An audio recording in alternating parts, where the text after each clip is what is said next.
Hello, beautiful people, and thank you for joining me today. It's finally time to talk about my creative blockage. I tend to come here on the internet when I finally integrate something, and my final stage to kind of process and let go of the lesson is by sharing it online or with friends, and it feels so liberating and at the same time perhaps useful to pass it on to someone else. So that's why I'm here today, to talk about creative blockages and how I deal with the fact that sometimes I don't feel inspired and that energy is sitting blocked in my body, and it just doesn't let me enjoy life or simply being content. I know when we say I'm not inspired to do anything, we usually mean that we either inactive or whatever we put out there and create doesn't inspire us or doesn't feel inspiring or just feels a little flat, like it doesn't have a place to be out there in the world. We tend to rush and start solutioning for it, like something is wrong with us, like why are we not inspired? Why are we blocked? Like why is it happening to me? I've been doing that all the time. If I start feeling a little bit off and uninspired, the first thing that I'm triggered to do is to go and speak to ChatGPT about everything that's been happening and why I feel blocked and why isn't happening to me, and trying to solution for it as soon as possible because it's sitting here in my belly and triggering me. Because I feel not good enough, I feel not satisfied with my output, I feel like I'm procrastinating, like I'm not doing anything worthwhile.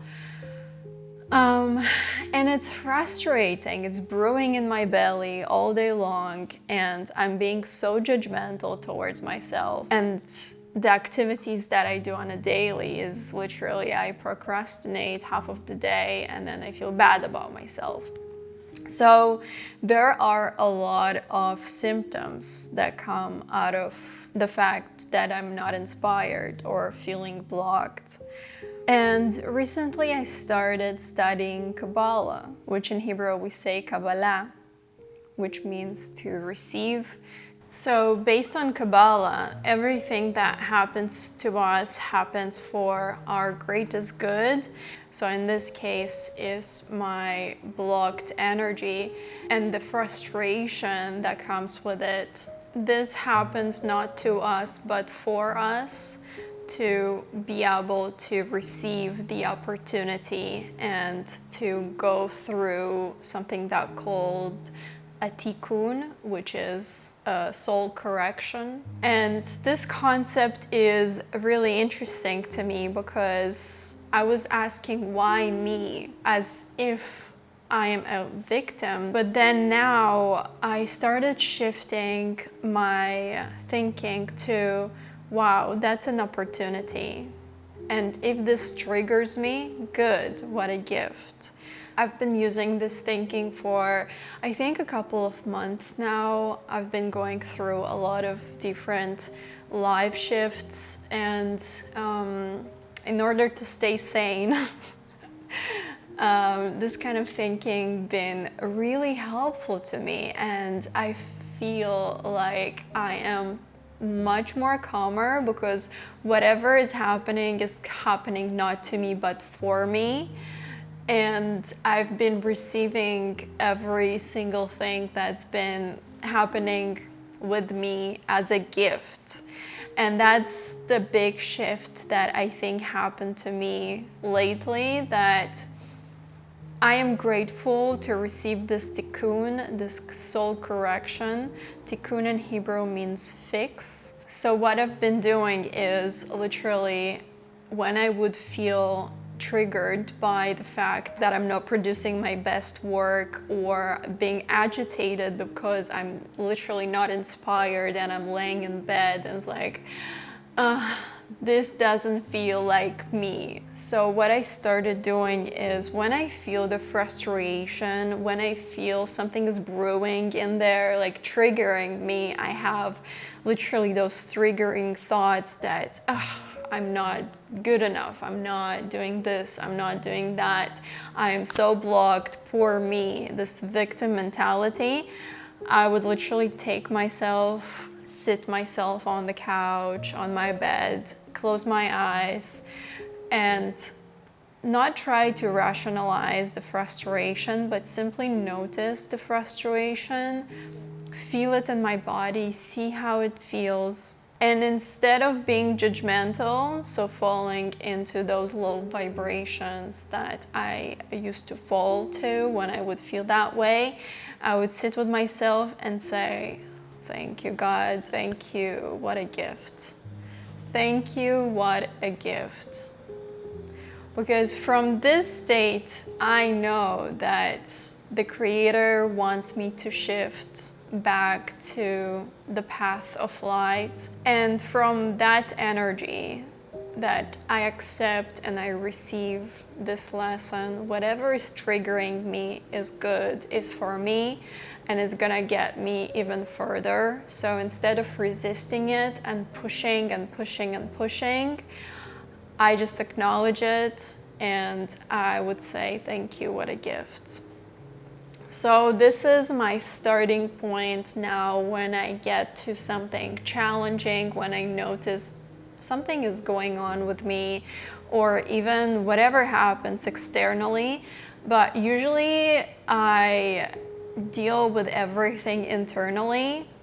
So I have a lot of these triggers going on. So I found a really good mindset for myself that really works, is to take everything that triggers me externally or internally as a gift and work with that as a lesson, as a tikkun that I accept, and now I am ready to receive. I also felt like this stagnation, like the energy that gets trapped in my body, and I just keep being not inspired by anything, usually comes from the fact that my mind is very active. Like, I'm constantly like solving problems. I have multiple tabs open at all times, and I'm literally surrounded by like 3 computers, my phone, and I'm trying to do it all.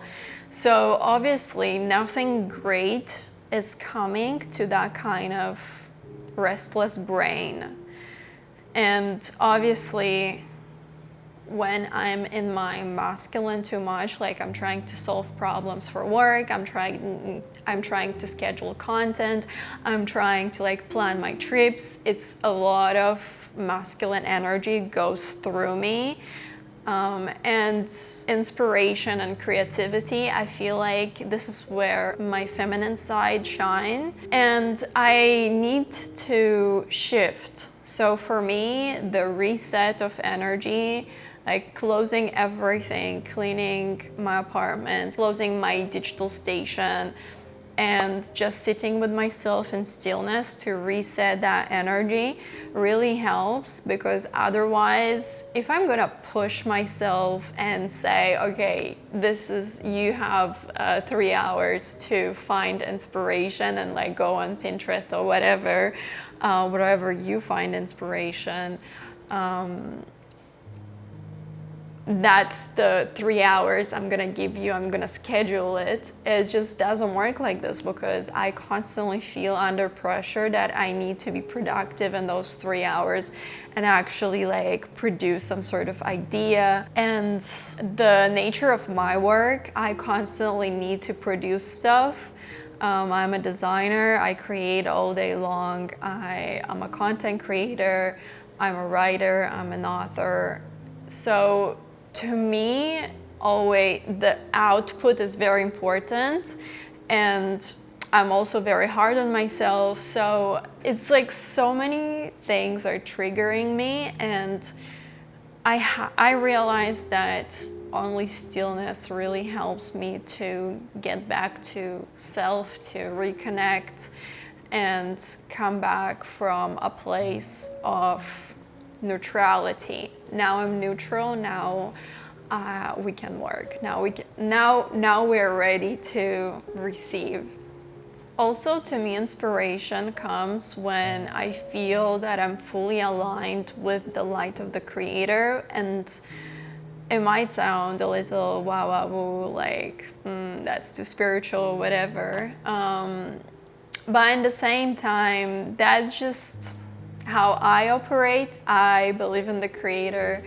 I believe that we are all here on purpose, and we're all being navigated by the Creator. And this really relieves any fear or worry on my end. Like, whatever happens to me, I say, okay, this is just the path that I need to walk. I get onto this obstacle, I get onto like many different paths that the Creator wants me to go through. It's for my greater good, is for me to grow and reach my full potential. So every obstacle that comes towards my way, I stopped approaching it from a place of fear and doubt, and now I really try to surrender and say, okay, this is my path, this is what I need to go through to walk the path that the Creator set for me. And this is so liberating because I'm never alone. I know that I'm being taken care of, and I take care of myself, and that's it. So let's get to some practical things that I do to get myself unstuck and inspired. And something that works literally every time is change. So I might shift my desk to a new place. I might go work from the kitchen, from the cafe. I eat something new for breakfast, whatever that is. It could be a very small change, but it can also be like a bigger change, or maybe even a weekend that I take myself somewhere else to a new environment, learn something new, activates my brain in a different way. So earlier this month, I actually went to New York. I went on purpose. I want to learn how to dance salsa on two, and New York is the perfect environment to learn to dance salsa on two. That style was literally born there. So I put myself in an environment of very inspiring dancers, in a studio that really inspires me. I took classes with the best of the best, and just being there, feeling that energy boosted my energy like crazy. When I got back home to Canada, I felt so fluid.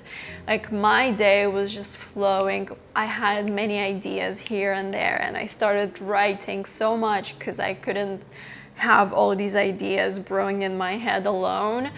And I had so much output, so much ideas for the future, and yeah, it just changed everything for me. So I feel like going to places that really inspire you, if you can, is so important. Change your environment, change the people that you surround yourself with.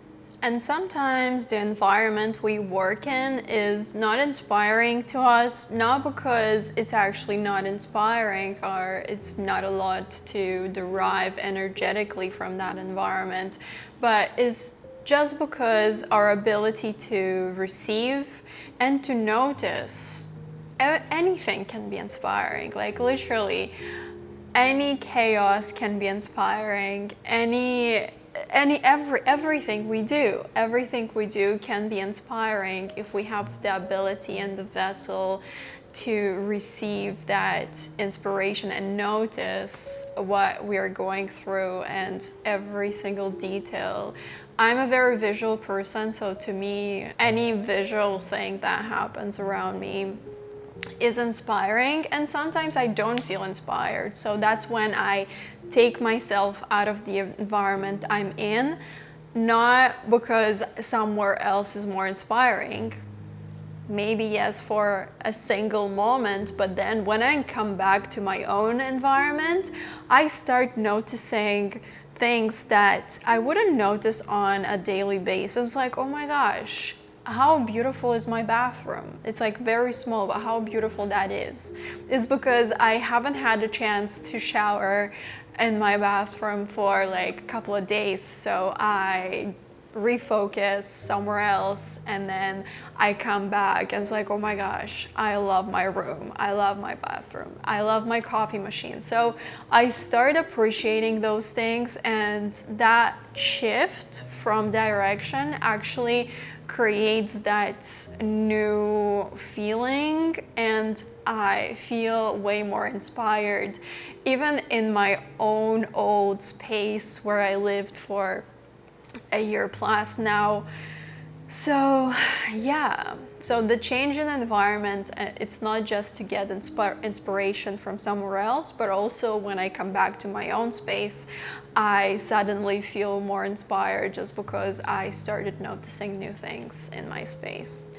So those are maybe practical things that we can do to keep ourselves inspired, but also another piece that keeps me in the blocked energy when I don't feel inspired is the fact that I am judging myself as anyone else out there. We sometimes judge ourselves because we are not putting our best work out there, because we don't feel inspired, because we feel blocked, and we start judging ourselves because we keep our standards very high, and if we don't go above or even meet those higher standards, whatever we produce doesn't feel inspiring. So we're not inspired from our own work, which kind of brings us to being judgmental towards self, and that keeps that blockage stagnant. And Kabbalah addresses that piece as well, which I honestly don't know how I didn't get exposed to Kabbalah before this year.